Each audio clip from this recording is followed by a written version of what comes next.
أعوذ بكلمات الله التامة من شر ما خلق. أعوذ بالله السميع العليم من الشيطان الرجيم. الحمد لله الذي أنعمنا بنعمته الإيمان والإسلام وأكرمنا بخلافته من جميع العالم. أشهد أن لا إله إلا الله وحده لا شريك له وأشهد أن محمدا عبده ورسوله. اللهم صل وسلم وبارك على حبيبنا وبارك على نبينا محمد وعلى آله وأصحابه ومن تبعهم إلى يوم الدين. أما بعد، فيا عباد الله، أوصيكم وإياي بتقوى الله وطاعته لعلكم تفلحون. قال الله تعالى: ولا تقف ما ليس لك به علم إن السمع والبصر والفؤاد كل أولئك كان عنه مسؤولا. صدق الله. Jemaah Jumat yang dirahmati Allah, Khatib ingin menyeru kepada para jemaah sekalian agar bersama-sama berusaha meningkatkan ketakwaan kepada Allah Subhanahu wa ta'ala. Antara usaha untuk meningkatkan nilai takwa kepada Allah Subhanahu wa ta'ala ialah dengan kita memperbaiki amal ibadah dan mendidik zuriat, yaitu anak yang dianugerahkan kepada kita dengan acuan syariat Islam. Khatib ingin mengingatkan para jemaah dan diri saya sendiri agar memberikan sepenuh perhatian kepada khutbah yang akan disampaikan dan tidak melakukan perkara yang sia-sia, yaitu lagha, seperti berbual kosong, bermain telepon atau tidur. Justru marilah kita menghayati khutbah Jumat pada hari ini yang bertajuk Tarbiyah Generasi Era Teknologi. Sidang Jumat yang dikasihi Allah Subhanahu wa ta'ala, pada pertengahan Januari lalu telah bermula takwim persekolahan bagi tahun 2026. Ramai ibu bapa telah mempersiapkan keperluan anak-anak sekolah dengan mempersiapkan yang amat rapi. Dalam persiapan ini, pihak pemerintah juga telah menyediakan bantuan awal persekolahan bagi meringankan beban keluarga menghadapinya. Komitmen sebegini menunjukkan keprihatinan banyak pihak, terutama bagi ibu bapa yang berhadapan dengan pelbagai karenah semasa. Satu hakikat yang perlu kita sadari ialah fasa pendidikan seperti ini bukanlah permulaan jadwal pembelajaran yang baharu, tetapi ianya permulaan fasa tarbiyah yang sangat penting pada zaman ini, yaitu kanak-kanak dan anak-anak kita membesar dalam suasana teknologi yang serba pantas. Kecanggihan telepon pintar, internet dan media sosial sudah menjadi sebahagian daripada kehidupan seharian mereka. Jemaah Jumat yang diridai Allah Subhanahu wa ta'ala, teknologi merupakan salah satu nikmat Allah Subhanahu wa ta'ala. Namun tanpa panduan ilmu, iman dan akhlak, teknologi boleh menjadi puncak kelalaian terhadap perkara wajib seperti solat, menjaga adab dan tanggung jawab firman Allah. Menjaga adab dan tanggung jawab firman Allah Subhanahu wa ta'ala dalam surah Al-Isra ayat 36 yang dibacakan pada awal khutbah tadi. A'udzu billahi minasyaitonir rajim. Wala taqfu ma laysa laka bihi ilm. Innas sam'a wal basara wal fu'ada kullu ulaika kana anhu mas'ula. Shadaqallahul azim. Maksudnya, dan janganlah engkau mengikut mengikut apa yang engkau tidak mempunyai pengetahuan, yaitu mengenaiannya. Sesungguhnya pendengaran dan penglihatan serta hati semua anggota itu tetap akan ditanya tentang apa yang dilakukannya. Ayat ini menjelaskan kepada kita tentang kepentingan menekuni sesuatu perkara dengan ilmu pengetahuan. Begitu juga halnya berkaitan dengan teknologi, penggunaan internet dan aplikasi media sosial. Jika semua perkara ini tidak ditapis dengan ilmu, adab dan akhlak Islamiyah, boleh jadi ia membawa pada kerosakan bahkan musibah kepada penggunanya. Ibarat pisau yang tajam, jika disalahgunakan bukan manfaat yang diperoleh tetapi mudarat yang mendatang.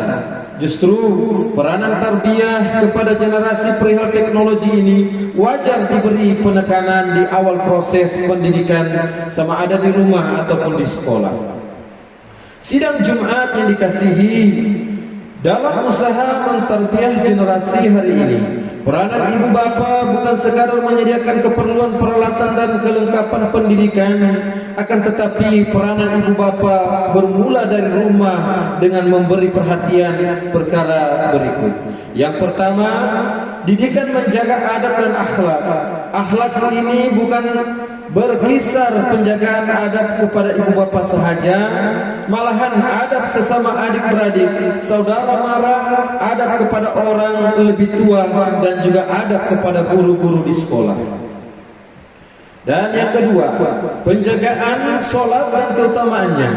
Walaupun dalam keadaan sesibuk manapun urusan anak-anak dengan pelajaran dan hal ehwal pendidikan, kewajiban melaksanakan sholat tetap menjadi keutamaan, karena dengan melakukan ibadah sholat ianya akan menghubungkan komunikasi langsung antara hamba dengan Allah Subhanahu wa Ta'ala yang Maha Pencipta. Coba kita bayangkan, dalam dunia teknologi ini kita akan kehilangan punca jika rangkaian telepon terputus hubungan atau ketiadaan alat komunikasi. Begitulah halnya dengan ibadah sholat. Selain sebagai tanda pengabdian diri, ia juga tanda kebergantungan manusia kepada Allah Subhanahu wa Ta'ala. Muslimin yang dimuliakan Allah Subhanahu wa Ta'ala, perkara yang ketiga yang perlu ditekankan oleh ibu bapa ialah kepentingan pengurusan masa dan aktiviti lain. Sememangnya tidak dapat dinafikan penggunaan teknologi berkait rapat dengan urusan seharian, baik urusan peningkatan kerjaya sehinggalah kepada hiburan serta komunikasi di media sosial semata-mata. Ibu bapa harus bertegas dalam menyusun dan menekankan disiplin tentang kepentingan mengurus masa dan aktiviti teknologi ini.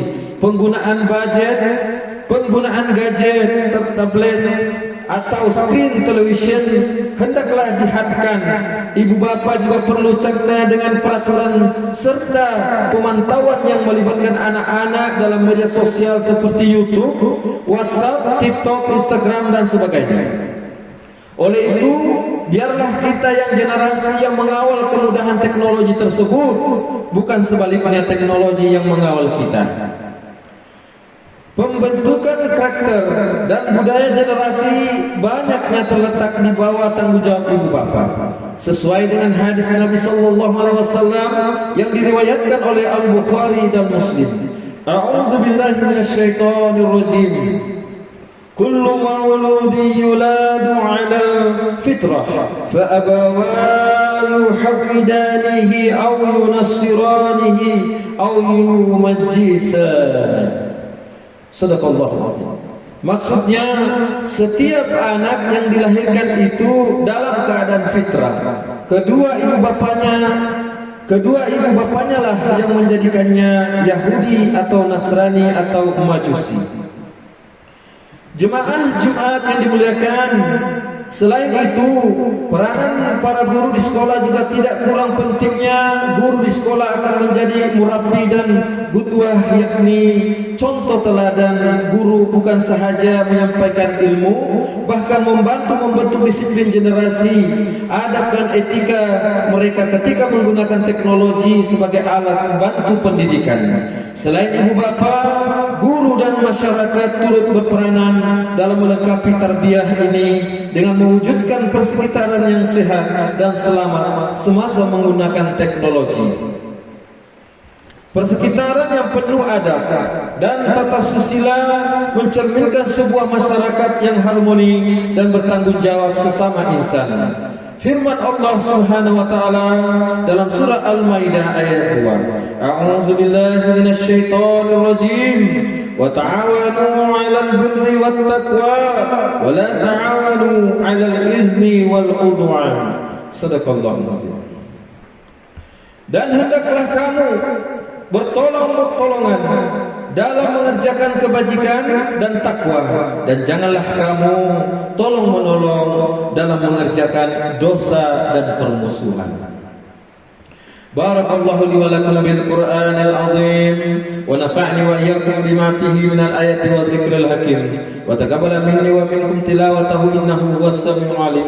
Aqulu qawli hadza wastaghfirullahal azim li wa lakum wa li sairil muslimina wal muslimat wal mu'minina wal mu'minat al ahya'i minhum wal amwat fastaghfiruhu innahu huwal ghafurur rahim. Bismillah. Assalamualaikum warahmatullahi wabarakatuh. Allahumma salli ala sayyidina Muhammad wa ala sayyidina Muhammad. Allahumma salli ala sayyidina Muhammad. Allahumma salli ala sayyidina Muhammad. Sayyidina Muhammad wa syafi'ina wa zuhdina wa maulana. Walhamdulillahi rabbil alamin.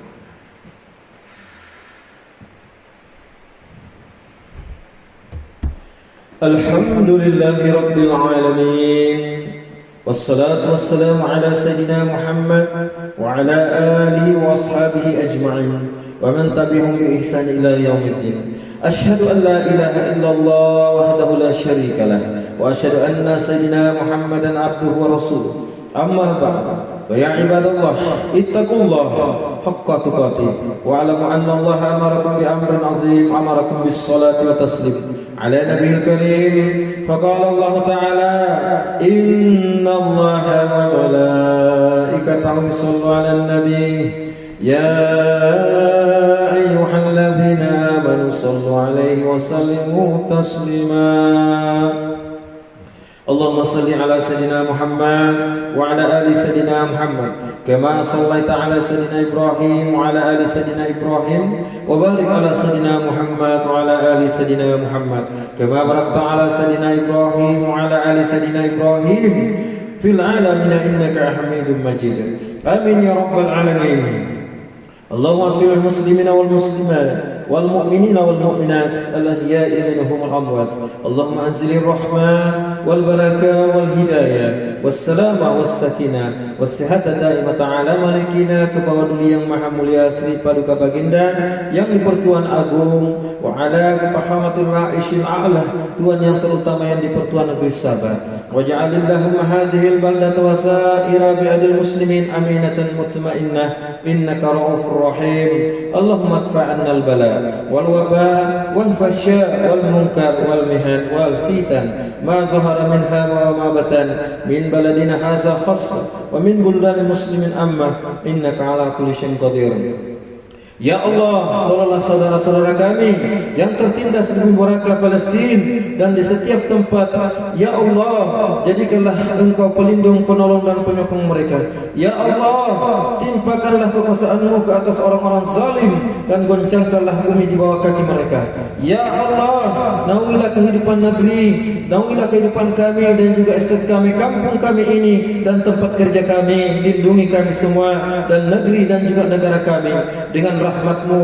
Hiasilah diri kami dengan sifat terpuji dan jauhi kami daripada sifat yang keji. Satukanlah hati kami dalam menegakkan kebenaran dan mencegah kemungkaran. Perelokkanlah pekerti kami dengan jalinan perpaduan, sentiasa berlapang dada dan mengutamakan sikap tabayun dan ilmu dalam setiap tindakan. Ya Qadil Hajat, jadikanlah kami dan keturunan kami orang-orang yang istiqamah mendirikan solat secara berjemaah, menunaikan zakat, berpuasa dalam Ramadan, dalam bulan Ramadan, mengerjakan ibadah haji, mewakafkan harta dan berinfak pada jalan yang Engkau ridai. Ya Allah, berkatilah kami serta limpahkanlah kasih sayang-Mu kepada kami dalam bulan Sya'ban, dan temukanlah kami dengan bulan Ramadan. Sesungguhnya hanya kepada-Mu jua ya Allah tempat kami mengadu dan memohon pertolongan. Rabbana atina fid dunya hasanah wa fil akhirati hasanah wa qina azabannar. Ibadallah walhamdulillahi rabbil alamin. Inna Allah ya'muru bil 'adli wal ihsan wa ita'i dzil qurba wa yanha 'anil fahsya'i wal munkar wal baghi ya'izukum la'allakum tadhakkarun. Fazkurullahal 'azim yazkurkum washkuruhu 'ala ni'amihi yazidkum was'aluhu min fadlihi yu'tikum wa la dzikrullahu akbar wallahu ya'lamu ma tasna'un. Aqimus shalah.